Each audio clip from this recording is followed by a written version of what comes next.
Welcome to Needham School Spotlight. I'm Dan Goodykantz, Superintendent of Schools. Governor Baker's recent ban of all vaping products across the Commonwealth has highlighted for us in schools the prevalence and the dangers of vaping with teenagers. Joining me today to discuss this very issue are several folks who are involved in thinking about how we can help young people in Needham and beyond. I want to welcome Karen Shannon from our Department of Public Health, Reese Murphy, an 11th grader, Karen Mullen, Department of Public Health, Caitlin Sullivan, an 11th grader, Luca Mancino, an 11th grader, and all of you are members, I believe, of SALSA, Students Against Life Without Substance Abuse. And I also want to welcome Sarah Shine, our Director of Needham Youth Services, and Assistant Principal Keith Ford from Needham High School. Thanks for being here to talk about this really timely, important topic. I think before we even begin, because there's some folks who may be listening to this who are wondering, vaping, I've heard about that, or juuling, I've heard about that. What does that even mean? So I think I'd like to know if maybe Reese, you could tell us what exactly is vaping? What are we talking about? Yeah, so vaping is using an electronic cigarette product, which we have right there, to basically inhale a mix of chemicals, including flavored oils and nicotine. And also some use it to inhale marijuana. Yes. And I think recently the ban was connected to some other substances getting in and perhaps doing some damage to folks, and that's part of why the governor banned vaping products.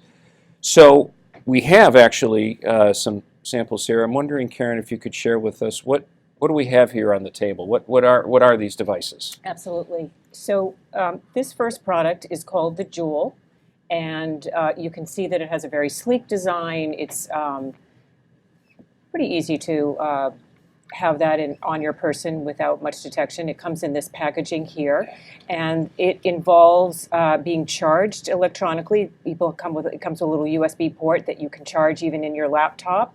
And you insert a pod that contains the e-liquid that is essentially the vaping liquid. And that could be the oils or the nicotine or the marijuana or, okay. Yes, although in this case, the Juul is considered a closed system, so it is sold as a nicotine product. Okay. There are other vaping devices that can be used for marijuana concentrate and oils. And it's really, I mean, it looks like we've heard this described as a USB port, really, yeah. and so it's easily almost like a flash drive. Yeah, yes. A flash drive, and is easily hidden. Okay. Yes. And what's this? And this is another type of vaping device called a Sorin. You can see it's also very sleekly designed and packaged, but it too has a container at the top where the e-liquid is vaporized through the heating of this device here. So this is called a Sorin. Almost looks like a highlighter of sorts when you first look at it. And so that vaporized product, whatever it might be, is what is inhaled into your lungs. Yes, that's and right. Whatever the effect of the chemical is what happens. Okay, well, thank you for that. Keith, we're here thinking about this and its relationship to the high school. When I was a high school assistant principal, we were very much concerned about cigarettes and smoking in schools. That really is not an issue anymore.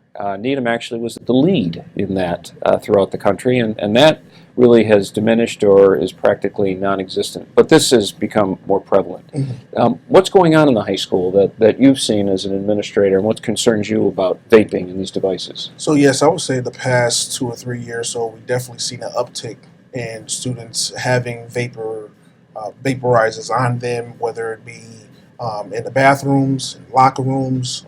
We recently done a survey, and I'll have the students speak to that in a minute, that students are even vaping in classrooms. And so again, because it's hard to detect these instruments used to be able to smoke and vape, we've just definitely noticed an uptick in that in our classrooms. So I want to bring in our students in this conversation. We're seeing it, and where is this happening? Now, again, when I was in high school and when I was an assistant principal, the smoking went into a stall in the bathroom, typically. Actually, when I was in high school, we had a smoking parlor for the seniors. believe it or not, where they could all go and they could all smoke, if they were seniors, cigarettes. So those days are long gone. But where are students vaping? About 3/4 of students who vape do it on school property, and of those, about half of them vape in classrooms and half in bathrooms.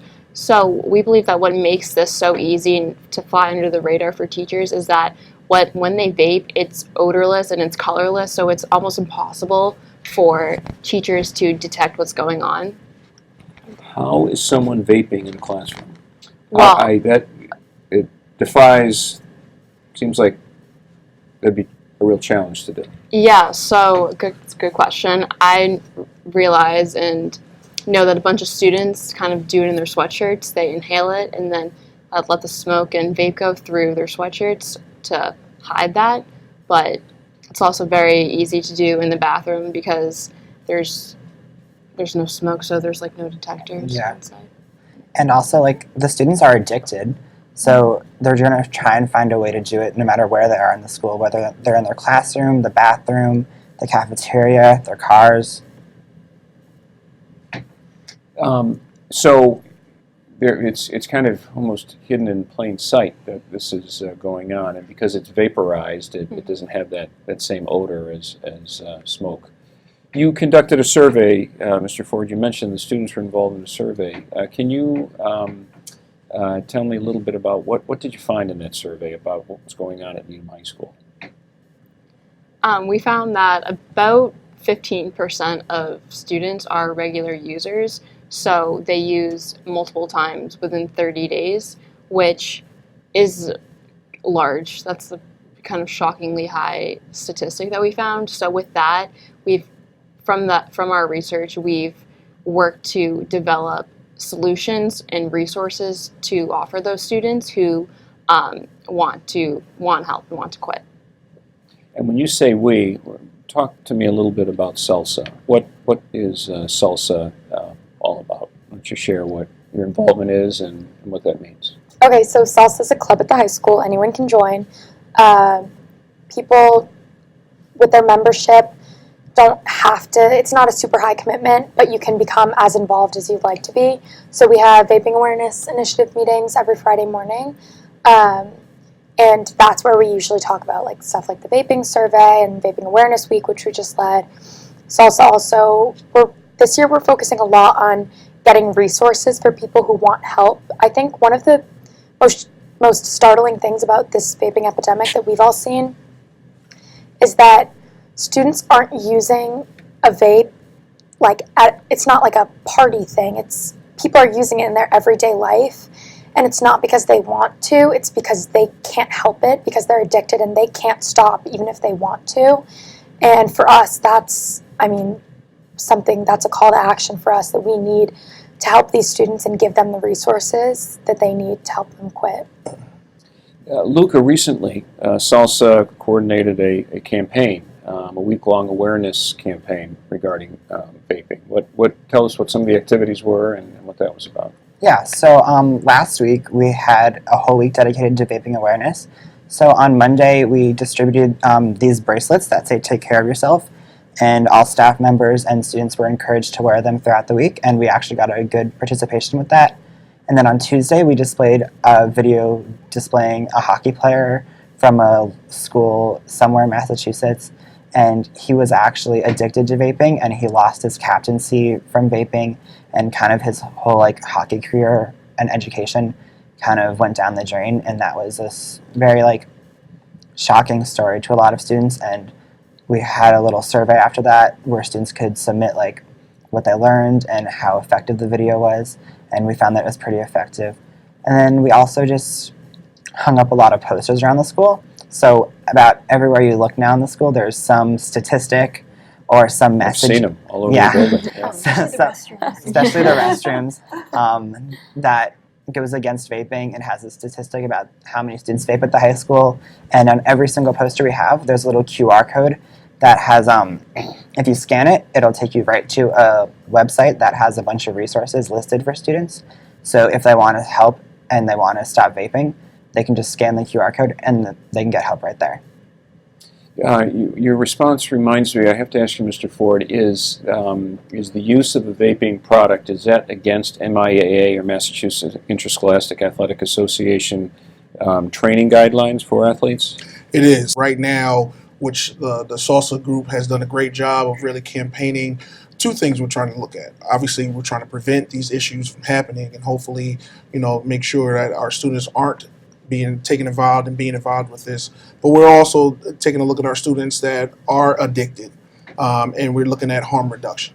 And so we're really, as an administrative team, and working with the MIAA, seeing what we can do when students are approaching whether our guidance counselors, administrators, teachers in the building and saying, hey, I have an issue, I am addicted to this, I need help to quit.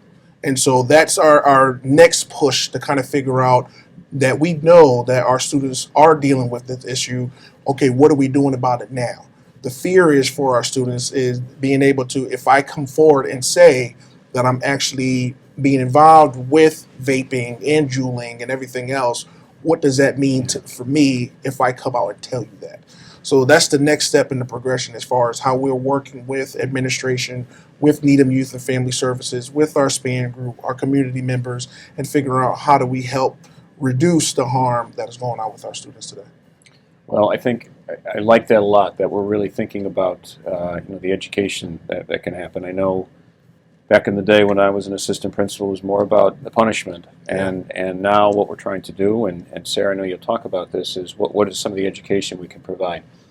I do want to ask Karen a little bit about the science of this, of something I'm hearing. I know that the University of Michigan, and by the way, congratulations to our students who were interviewed by WBUR and had a nice article on SALSA's activities recently. It was published. But in that article, there was a study from the University of Michigan from 2017 that said for high school age students, vaping has doubled. A question I have, and I've heard this now, is this addiction. I'm addicted to vaping, or I'm addicted to nicotine. So does that happen differently, Karen, than a cigarette? Because it seems that maybe it's happening more quickly. I don't know if you could comment on that, or. Well, first of all, most e-cigarettes, vaping products contain nicotine, and in the teenage brain, nicotine can become an addiction much more rapidly than for an adult, for example. And they're also showing through research that nicotine has harmful effects on the teenage brain, which is still developing, and can impact things like impulse control and memory. But there are also a lot of long-term effects that we don't know yet, just because of the nature of the newness.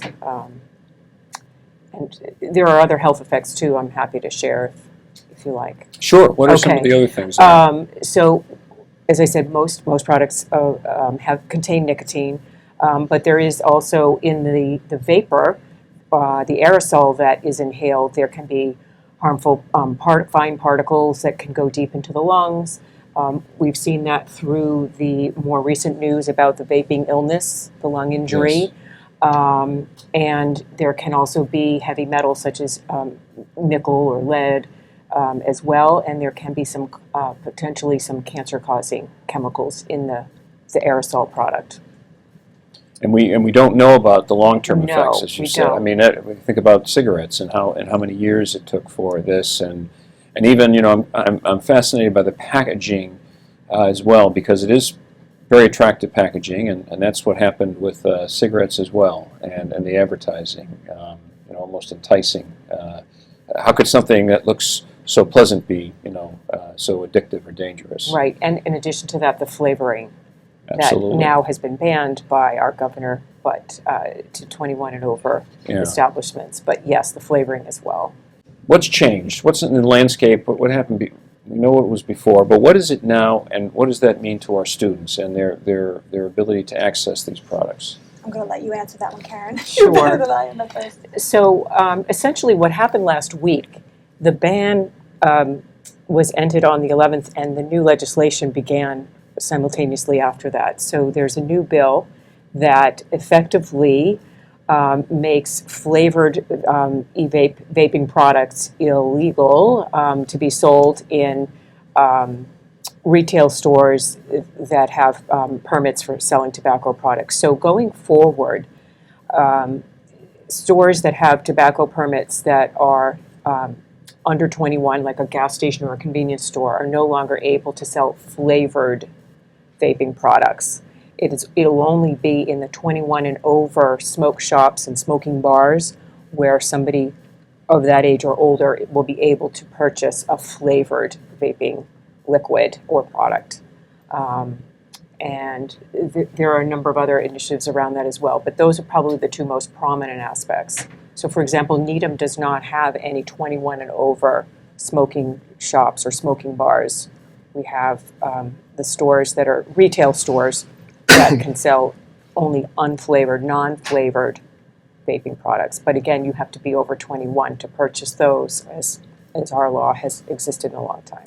So where, and our students can answer this, or Sarah, Karen, where are students getting these products now? Presumably an older sibling who's of the age, or it's very common for students to have fake IDs. So with that, obviously you can purchase alcohol, tobacco, stuff like that if you have a fake ID. I'd say the most common is from older siblings. You don't see many parents giving this to their child, so I'd say mostly older siblings, unless you guys. We continue to ask where our students get it from. And as a school and as a club, and as we're working with community members, we're no longer asking where they get it from, because they are getting it. Mm-hmm. And it's now, okay, what are we doing about it now? What are the resources that we're putting in place? And I think that's part of the reason why we're here today, to talk about how we are starting to collaborate together, students, staff, community members, and figuring out what resources do we have now to help our students that are involved in this, and the ones that are not, how can we continue to give them resources and really show different ways that try to prevent them from being involved in it. Even starting. Yeah. So I'd like to ask you about that community involvement, and maybe talk about the Substance Prevention Awareness Network, and how is that related to all of this, and then Needham Youth and Family Services. How are we connecting? Can I jump in when you talk Yeah. about prevention? On the prevention side, these folks do a fantastic job as part of SALSA, the partnership that they have with the wellness department. They go into every single 8th grade wellness classroom throughout the year and talk to them about alcohol and other drugs. And now they talk a lot about vaping. And they don't say, don't do it, it's bad for you. They talk about health and wellness and the fact that you put healthy things in your body, right? You eat healthy foods. If you're going to have an opportunity to see some of these things, you'll have risky behaviors, risky things offered to you as you get older, as you get to the high school, maybe even in middle school. Here's how you might want to, reply to that. So they work with them on refusal skills, ways to say no to any kind of risky behavior. So for a moment, I want to come back to SPAN, but when was the last time Maurice or Luca or Caitlin, you did a lesson? Oh, at Pollard? Yeah. I have weeks not ago. done one this year, You haven't? last Yeah. year, but every times the 8th grade, the health classes switch, a group of salsa students go into the high school. About every 6 weeks. Yeah. About every Every 6 6 weeks. So weeks. there's, I went a couple weeks ago. So how was that? What was the reaction from the 8th graders? First of It was all, great. the 8th graders, they really do. I mean, they're 8th graders, so they Yeah. they're cool. Yeah. But they're fascinated by high school students. So anytime Yeah. a high school student shows up at the middle school or High Rock, it's kind of like you're a rock star. Elementary level, it depends, but definitely middle school. They might act cool, but they're amazed that you're there paying attention to them. Right. And they I love agree it. with So that. how did they react? Well, I think it's honestly fun for us as students to go see the younger kids. I know I have a brother at Pollard, so it's so fun walking down the hallways and saying hi to all the kids. So we do get to form that personal connection with a lot of students. They have fun with it. We have a Kahoot game, which is an online game that kids play because they now have their iPads. So we put up a statistic from the Metro West Health Survey about some type of substance abuse in the high school, and they choose true or false, and then we talk about that question, why they gave the answer they did. They definitely do have fun with it. We give out these Take Care of Yourself bracelets to the winners. of Kahoot. And yeah, then we do, like Karen mentioned, we do the like why you would say no. So family, it's illegal. We list reasons. Everyone in the class has a reason. We'll all add our own reasons. Then we will make a list of ways to say no. So refusal methods, like what you could say, what you could do to get yourself out of a risky situation.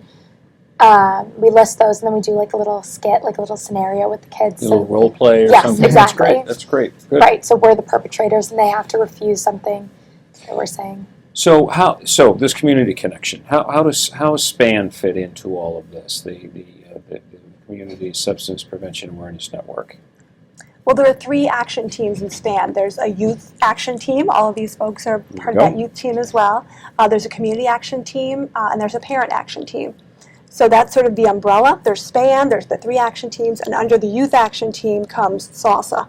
So there's the work that the students are doing in the school. They're connecting with the community at those action team meetings. So you'll have folks from, doctors from the community come in, parents, YMCA. Anybody can be part. Yeah, YMCA is another partner. The Y is Sure, part sure. of it, and it's really important to have youth at the table. In years past, that hasn't always been the case, but because of the strong connection now with SALSA, and there are so many of you that are invested in this work, they're doing really important work, and they have a seat at the table now, and we're listening. And I think that piece, and you may, Reese and Caitlin and Luca don't know this or may not be aware of this, but it's taken the adults in schools to learn. It's taken us a while to learn that we have to have young people at the table to participate in the conversation and to take some leadership. For many years, when I was an assistant principal, even a principal, we didn't always think about that. We thought the adults will take care of the students and we will tell you. And sitting in a health class, for example, and the adult sharing scary statistics is not necessarily going to resound with you. It will with some, but it won't with most. However, to have a peer, to have a friend, someone that you look up to, share that information is very different. Sarah, I wanted to know what's Needham Youth and Family Service? What's your involvement in this group, this community connection to support our efforts? So Needham Youth and Family Services, we offer free clinical services to the residents of Needham. So right now we have a substance abuse awareness program that we work really collaboratively with the school system. When they're getting caught doing things, they're sending them through that system, through that program, and they kind of, it's an educational program for substance use. We also have members on all of the 3 action teams for SPAN. And most recently, we started a vaping task force. And I think, as Keith said, this really needs to be a community collaboration. And so what that task force is doing, SPAN kind of deals with all substances. The vaping task force is specific to vaping. And what we're trying to do is get community partners involved in how can we really battle this epidemic. I think you had asked before about the addiction level of these vaping products, and it is very, very high. And when people were smoking cigarettes, they were going out every once in a while and smoking a cigarette. Kids and everyone actually are vaping these products all day, every day. So, and the higher the nicotine content in them, the bigger the head rush, and that's what the youth are really liking about the products. So they're getting higher and higher nicotine substances in the products. It just seems like it's easier to access is the wrong word, but certainly to use, as you suggested in the classroom, for example. Well, and there's no smell, and so it makes it easier. People thought that smoking was gross, it smelled. There has to be some sort of culture shift with this in order for there to be a change, and that's what we're working on. I think some folks, I've heard this even from members of my very large extended family, that, it's better than cigarettes. Is that true? I mean, bad things traded for good thing? I mean, I think the scary thing is a lot of these products are claiming to be a cessation device, and it's not. It's just replacing one nicotine product with the other. Now, is it better? I don't think they know yet. I think these aren't FDA regulated. And you can inject whatever you want in the little cartridges. Nothing's being regulated right now, so they just don't know. Well, I know I had this one conversation with someone saying, well, I'm not putting smoke into my lungs, damaging my lungs. And not knowing as much as all of you, I said, well, but these other chemicals, these other inhalants are going into your lung. The people who are dying from vaping are kids. The people who are dying from cigarette smoking, I mean, I'm not saying that that's good at all. I still think it's horrible, but at least it's like you have a whole life. You've had your family and a job.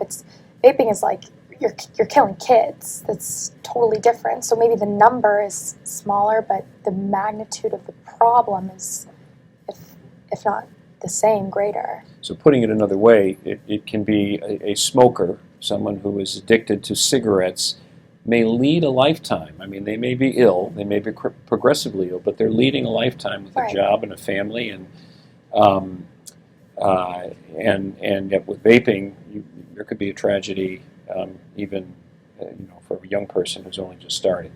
And that's the work that you are all involved in.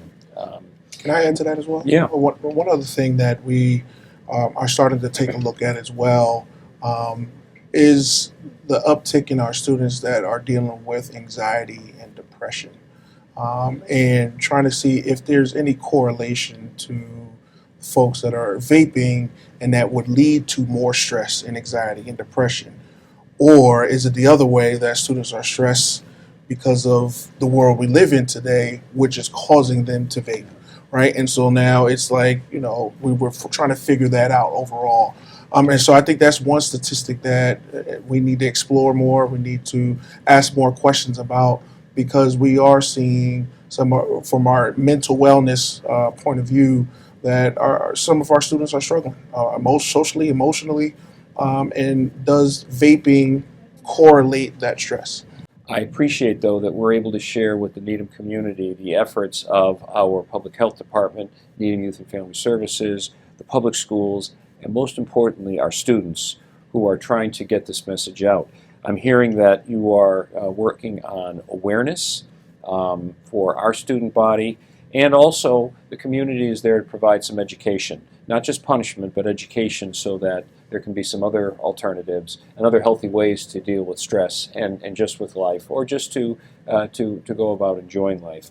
And lastly, and I can't emphasize this enough, the student leadership that you are exhibiting is amazing.